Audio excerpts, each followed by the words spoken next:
Hello, everyone. Welcome. Thank you for being here. Namo Myoho Renge Kyo.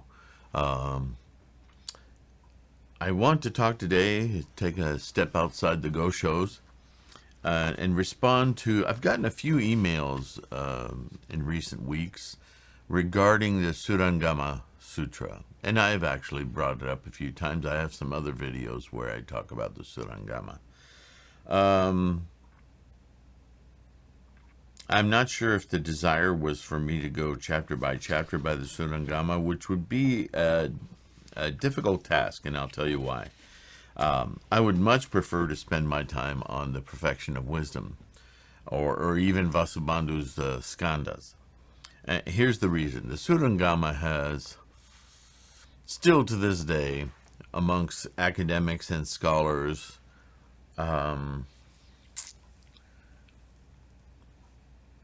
how should I say it, an unknown, if not questionable, history.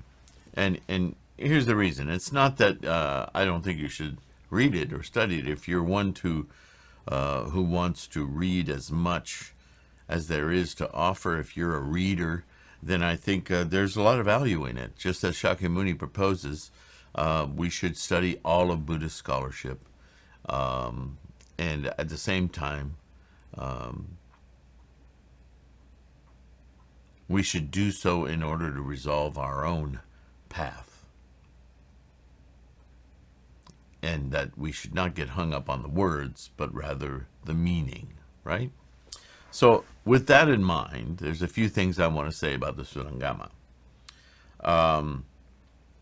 There, like a lot of these ancient texts, there are fragments and copies that have different origins, from Sanskrit to Chinese, Chinese claiming Sanskrit originals that either no longer wholly exist or only exist in part or not at all. Chinese translations from other Chinese groups, areas of the country. Translations from Chinese to Mongolian and then back to Chinese, to Tibetan mixtures of Chinese and Indian Indic texts, whether in Pali or Sanskrit. The way these things moved from country to country and culture to culture, with translations either succumbing to the biases of language of the area, or, as I've said before, some Chinese scholars had to invent new words in order to capture the meaning, the concepts that were being discussed in the Pali or the Sanskrit texts that they were translating. Really amazing scholarship, amazing academia, trying to remain pure to the words of Shakyamuni Buddha, or any of the other bodhisattvas, Nagarjuna, Vasubandhu, right? So, the Surangama Sutra, as it's known, has many. It's more of as a sutra, it's more of a compendium of several scholarly attempts at capturing the meaning of quite possibly actual sutras or venerable teachings of other scholars. So what you have in general in the Surangama, besides its multiple origins and fragmentations, is a collection of Buddhist thoughts coming from and inform in their argumentation and so forth, inform, much like Nagarjuna's scholarship and academic papers, some of his thoughts, although interpreted, um, thoughts from or ideas from the Yogacara school, a lot of the Skandhas from Vasubandhu, and some folkloric traditions from these different areas it traveled, no less Tibetan and Mongol and other influences. So they all have their biases, right? And they're all trying to say what they think is the same thing, but they do so with their inherent biases. And so it's an interesting read if you approach it from the standpoint that there are many voices in this sutra. It may not even be right to call it a sutra. But as it exists today, the copy that I distilled to was the largest compendium I could find, and it was, oddly enough, oddly enough, a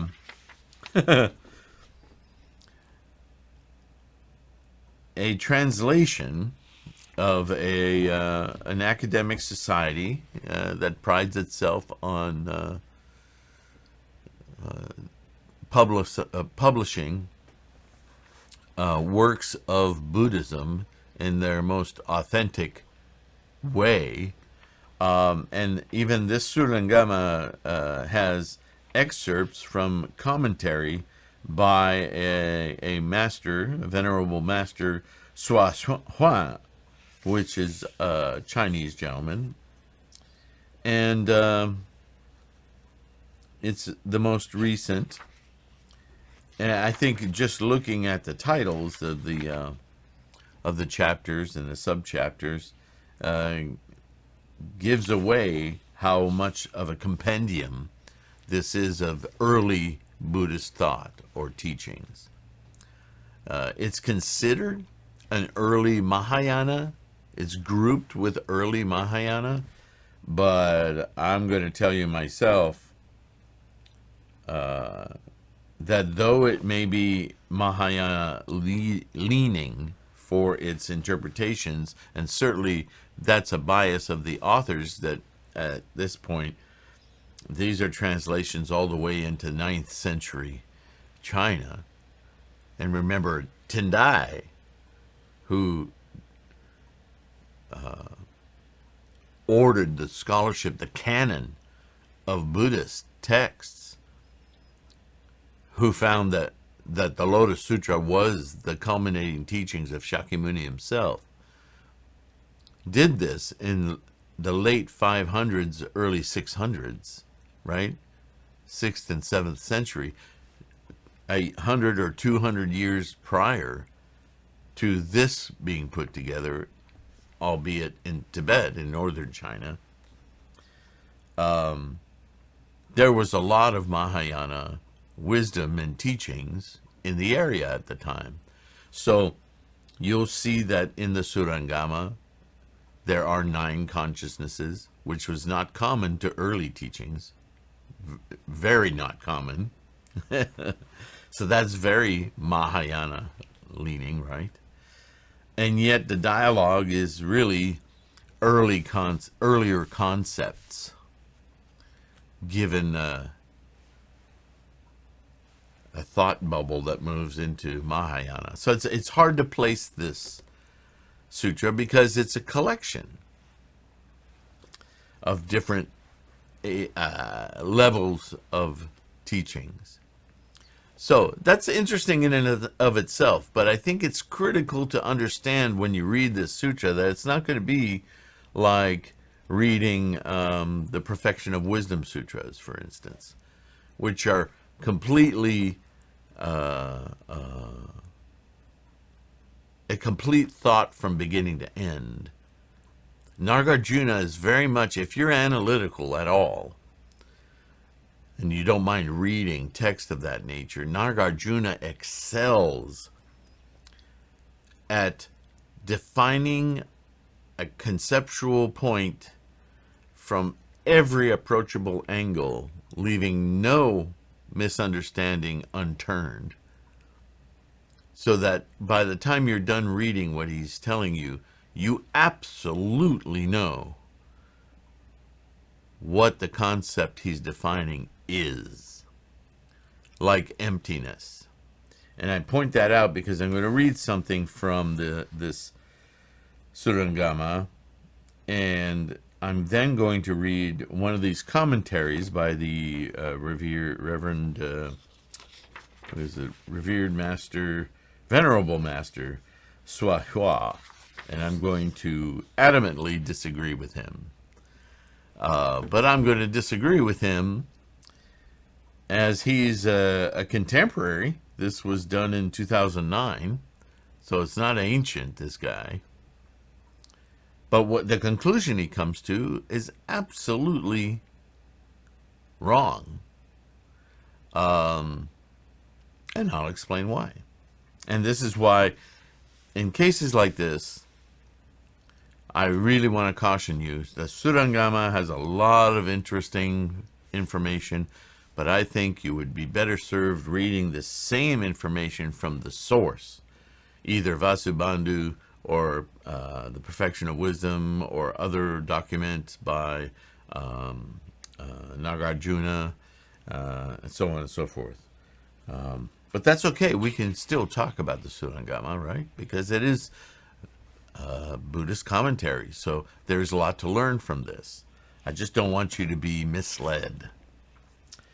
So, the first few chapters are about the mind that is in the body, the mind that is outside the body. There's a lot of discussion about the two minds, and so you don't get confused about that. The two minds, quite literally, are the way I talk about them, and you've heard me do this, is that we have our samsaric experiential mind, our human mind, which is influenced by our attachments. Now, in the old way of teachings, those attachments were looked at as being demonic. They were demons from the earth, because we're earthbound human beings in samsara, which is an earthbound condition, and all of our defilements are sex, food, warring, avarice, greed, all of these attachments that we talk about. They envision, personify in Mara, demons of the earth, devils of the earth, and they even enumerate them. There are 50 of them. The background on the head image for this video has a poster that's an old ancient watercolor of a pictorial vision of these Mara demons. And in the West we have Dante's Hell, right? So there's a lot of similarities with these personifications of our human failings, right? And then there is that other mind, the mind which in the Surangama they end up calling the matrix of the thus come one.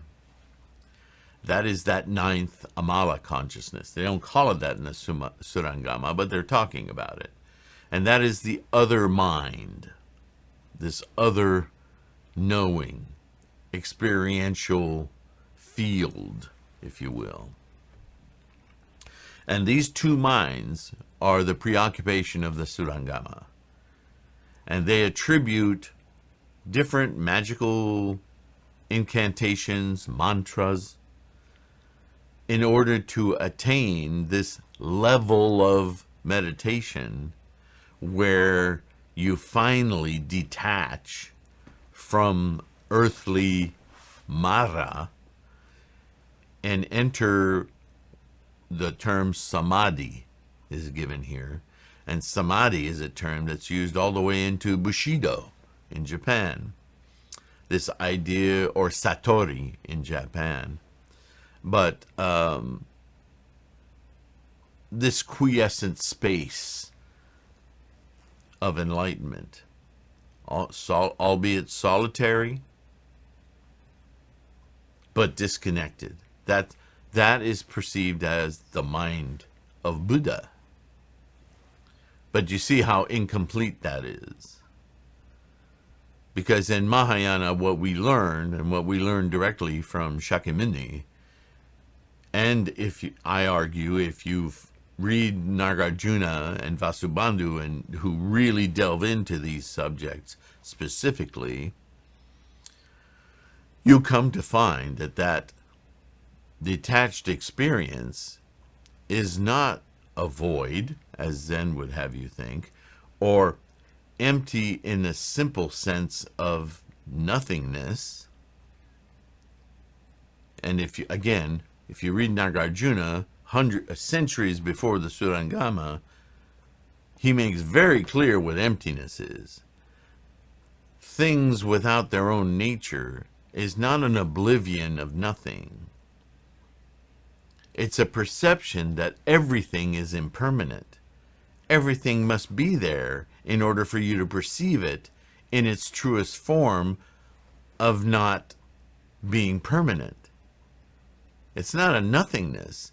Buddhahood is an experience within human experience that allows us to see this great universe of life manifesting and ebbing away, and appreciating it because it's there, because we can see it, perceive it without being attached. This is how we raise our compassion for it, often translated as pitied in the Surangama, but that's a compassion, an emotive response of, like a parent wanting to raise the conditions of those hampered and stuck in their attachments to these ideas of permanence of things, and release them from that so that they can perceive the beauty and the precious momentary joys that can be experienced from this whole thing we call life. That's not a negation of life. That's seeing everything in life as beatific, as amazing, as filled with wonder and amazement. That's a Buddha perception, a matrix of the thus come one. That's why it's a matrix, because everything is there to experience without being bogged down by ideas of permanence, possession, and those things which are samsaric of the human mind. But now, listen carefully as I read this. I did want to point out several of these chapters then are about the different consciousnesses, and that this is all about the skandhas, the engagement. Yeah, so that's Vasubandhu. Okay, so here's a quote from the conditioned mind and the true mind. This is how they divide it in this particular translation. Quote, people who undertake a spiritual practice but who fail to realize the ultimate enlightenment, people such as the hearers of the teachings, like the Sarakas, Arhats, and the solitary sages, again, as well as celestial beings and others, such as demon kings and members of the demons' retinues, which are earthbound people, who follow wrong paths, in other words, the lower conditioned paths, all fail because they do not understand two fundamentals and are mistaken and confused in their practice. They are like someone who cooks sand hoping to prepare a delicious meal. Even if the sand were cooked for eons, numberless as motes of dust, no meal would result from it. Okay, so I understand. That's just a small excerpt. There's a lot of emphasis here on the meditations and the mantras, and the level of mental awareness one can reach through meditation and these mantras, so that one can detach from the earthly Mara world and enter samadhi, the enlightenment of the mind only, right? Which they're saying is the matrix of the thus come one. If you don't reach that, then all of your meditation is for naught. Okay? Now here is the Venerable Master's commentary. People are born in a stupor and die in the midst of a dream. That's so Chinese. With nothing to do, they go looking for something to do. They fail to recognize their pure and fundamental nature and devote themselves to deluded thinking instead. They divine experiences into good and bad, right and wrong. But in the matrix of the thus come one, there are no such distinctions. In the matrix of the thus come one, there isn't anything at all. Do you see how problematic this is? It is absolutely pure. Well, what's pure if there's nothing at all? Our eyes may see the world of perceived objects, but they are simply manifestations of consciousness. So everything's a dream. Nothing's real. When you really understand the truth that there isn't anything that comes into being and ceases to be, then you will understand that basically there isn't anything at all. But this principle is not easy to comprehend. We must come to understand its meaning gradually. This is the Venerable Master speaking. This is not Buddhism. This is nihilism. And this is the problem that easily happens with earthbound analogies. And this Venerable Master is probably a Zen practitioner. I don't know that for certain, but I'm guessing because that is very much a discussion of the void. And that is not what we're learning, certainly not in Mahayana Buddhism.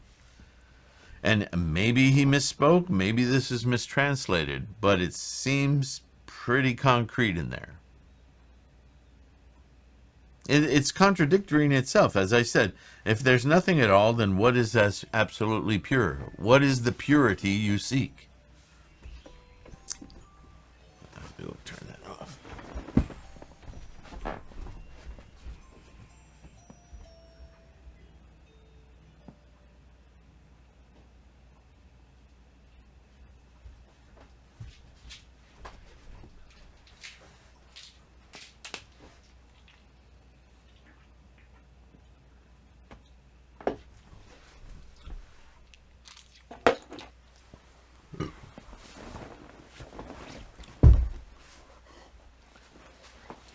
So, if I were to reinterpret his words to correct them so that we understand what's happening here, is this division between the minds. That the mind of Buddhahood is no different than the mind you're using to stub your toe. The difference is your perception of it, your experience of it. Attaining Buddhahood is not about understanding that there's nothing at all. We live in a very thing universe. We are things ourselves. Our mind is a conjuring from this thing called a human in this universe. Buddhahood is an effort. It's an effort that clears your mind of the experience of life and everything in it, and instead of seeing life within the tendencies and conditions of samsara, you can remove that onus, that weight upon the perception of thingness, and you can observe the universe and life and trees and air and understand everything within it as being temporal, as being non-attached, non-invasive, but simply a manifestation like bubbles in bubble bath. Right? They're all temporary, but they're amazing.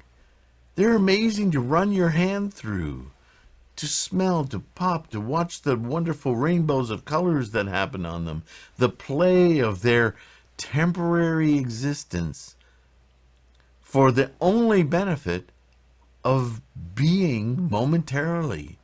Just the being of it is so amazing. Without being attached to all the conditions of the bubble bath, we can observe it as a child, as a wonderful, amazing, temporary thing that slowly diminishes and disappears. It's not that it was never there, it's that the there-ness was just a temporary condition of this massive play of the force of life. Right? We understand that each wave on an ocean is an amazing phenomenon. Do we care that it's wet, that it's just a part of the ocean?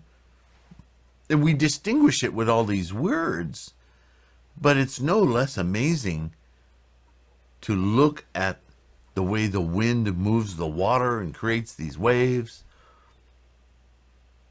But certainly, if you're in a life vest and you're floating in the middle of the ocean, the wave has a far different meaning to you. The water's cold. The horizon disappears if it ever becomes visible. You're being tossed around, your equilibrium, you're sick, you're hypothermic, you're away from land, your death is imminent. But if you're hovering on not even hovering, if you're watching a film of footage with nice music, and you're watching these grand waves go up and down, you may have an empathetic feeling. You may look at it with grandeur and with some anticipation, anxiety even.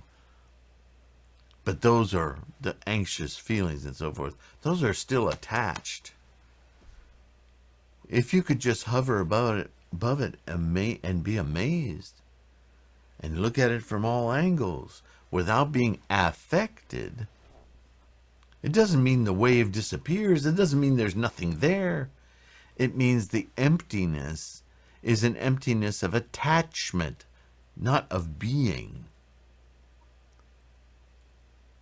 That's a Mahayana understanding of Buddha mind. Not somehow being suspended in a nothingness void. What the hell is that? That's not Buddhism at all. So, if you want to know what that's really about, I would say read the Surangama as a interesting work of fiction. But if you want some scholarship, go read the Perfection of Wisdom. There's a lot to read here.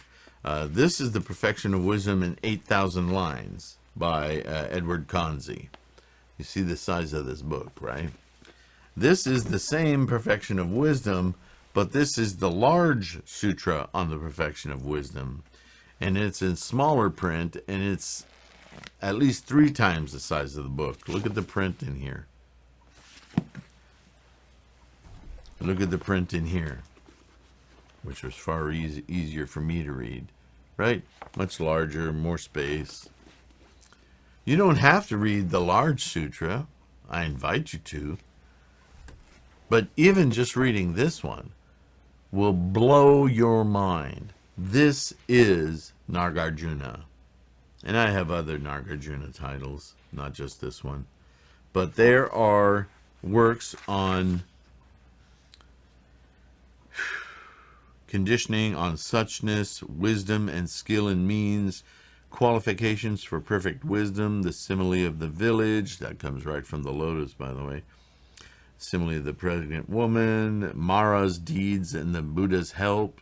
So he talks about Mara, similes about the Buddha, Thakava, vision of Dharma, simile of the kingmaker, blah, blah, blah, blah. How a bodhisattva helps beings, the beginner and the good friends, perfect wisdom and conflict in the world, pride and other deeds of Mara, right? Good friends and perception, the simile of the hero, da, da, da, da, da. Lots of similes, qualities of irreversible bodhisattvas. I mean, this book is rich with incredibly detailed definitions of Shakyamuni's own teaching. So that's why Nagarjuna is a bodhisattva. That's why he's an amazing teacher. Inexhaustibility of perfect wisdom, conditioned co-production, the perfection of concentration, right? Tendai talked about concentration and insight with the Lotus Sutra. Rewards of the six perfections, conclusion, the perfection of patience. I mean, this is just an amazing, amazing book if you want to dig in to some of the concepts that you might just read over in the Lotus Sutra because they're not dug into, they're assumed knowledge. And this is why I'm a great proponent of study. Because when you go and you study just that book, let's say that's the only other book you read outside of the Lotus Sutra, I guarantee you the Lotus Sutra will then become a completely different book for you. And your practice will change. Your insights will change. The quality of your invocation of Buddhahood, when you chant to your Nichiren Mandala of Bodhisattva, of Gohonzon, you will migrate from your human samsaric mind into your Buddha mind. I guarantee it. That's how this practice works. And as the Surangama also states, if you don't understand what the Buddha mind actually is, that experience, then all of your study and practice will never amount to enlightenment. That's pretty harsh criticism. But it's true, because each of us has our own distinct path. Only you know what you need to know in order to unlock your potential Buddhahood. I can't tell you what it is. But study will, someone like Nagarjuna will take this apart to the point where you will get an insight that's specific to you. You might be able to use it because the people that you know have similar karma to you. You might be able to use it to influence a lot of people. May not even be directly with Buddhist teachings. It may be that your insights from Buddhist teachings will change the way you communicate with others, and that will enliven their insights, and they will become curious, and then you will be able to help them. All of this is an exercise of the mind. I constantly tell you. So, Surangama, I don't say don't read it. I just want you to be cautious when you read it. If you're going to read sporadically a little bit of other sutras and you're not that much of a reader, I think there are better books that will nail things down for you. If you're a voluminous reader and you want to read everything you can get your hands on, you'll get the message through the Surangama, albeit you may have to wrestle through some insights that mislead you, like the Venerable Master Swahwa here. Not very impressed with that one. He may have much better insights throughout the book. So I won't judge him on that one. But just a caution for you as you migrate through all of the material that's everywhere, right? Caution you on the bias. Just remain aware. What is this one I brought out here? Medicine Buddha Sutra. Ooh, I made that. Look how big I made that lettering. I was feeling especially blind that day. Yeah, maybe I'll do this. The Sutra of the Medicine Buddha. Translated and annotated under the guidance of Dharma Master Swajun. Well, I don't know that one. Okay, so study. Thank you so much for being here. I have done some videos, it's been a while now, on the Perfection of Wisdom Sutras, which contains the heart and the diamond, by the way, in case you're wondering of those others. They're actually excerpts and parts of Nagarjuna's scholarship on the Madhyamika and the Perfection of Wisdom. But I don't think I did a chapter by chapter. We can look it up on the website here on that little magnifying glass and just type in either Nagarjuna or Perfection of Wisdom, and those videos will come up. It may be time that I go back to Perfection of Wisdom and go, like I did with the Lotus Sutra, go chapter by chapter. The Surangama, I'm less inclined to do that because it's such a mishmash of different things. But if enough of you ask, I would tackle it. It's no problem. I'm almost finished up with all the Gosho, amazingly enough. So I'll be able to, dedicate more time to other sutras, and I will go by what you guys want to hear. So voice your opinions, voice your thoughts, your desires.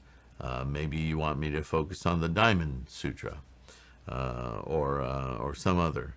Let me know, and I will consider it. And whether we do a chapter by chapter or a review such as this is on the Surangama, I'll just go by what you need. That's why I'm here. So thank you for asking, and let me know if you want more. In the meantime, take care of your health. Talk to my doctor today. I've got some things I've got to do. And be kind. As much as we can be to one another, right? This life. Mara. Thanks. I'll see you soon. Bye. Hey, thank you for being here. Did you know there's a third way you can help support this channel? And it won't cost you a cent.